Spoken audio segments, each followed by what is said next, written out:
সম্ভাব্য ভারত সফরকে ঘিরে আবারও আলোচনা এসেছে ঢাকা নয়াদিল্লির দ্বিপাক্ষিক সম্পর্ক।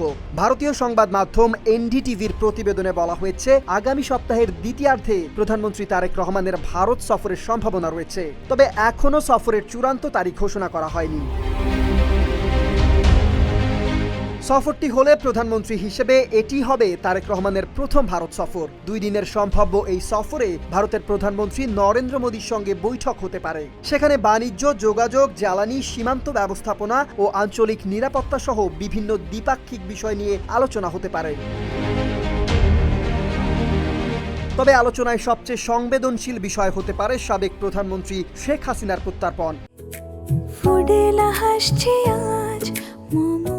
ফুডেলা একটি নাবিল পণ্য। 2024 সালের 5 আগস্ট ভারতে যাওয়ার পর থেকেই তিনি সেখানেই অবস্থান করছেন।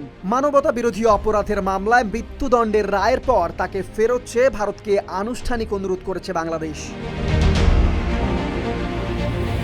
এদিকে সাম্প্রতিক সময়ে 2 দেশের কূটনৈতিক যোগাযোগও বেড়েছে।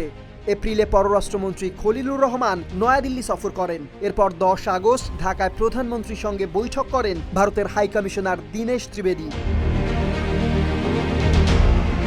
পাশাপাশি গঙ্গার পানি বন্টন চুক্তির মেয়াদ আগামী ডিসেম্বরে শেষ হওয়ার বিষয়টিও আলোচনায় আসতে পারে। তারেক মোদির সম্ভাব্য বৈঠক 2 দেশের টানাপোড়েন কমিয়ে সম্পর্ক নতুন পথে নেওয়ার গুরুত্বপূর্ণ সুযোগ তৈরি হতে পারে। Desk report, Dhaka post.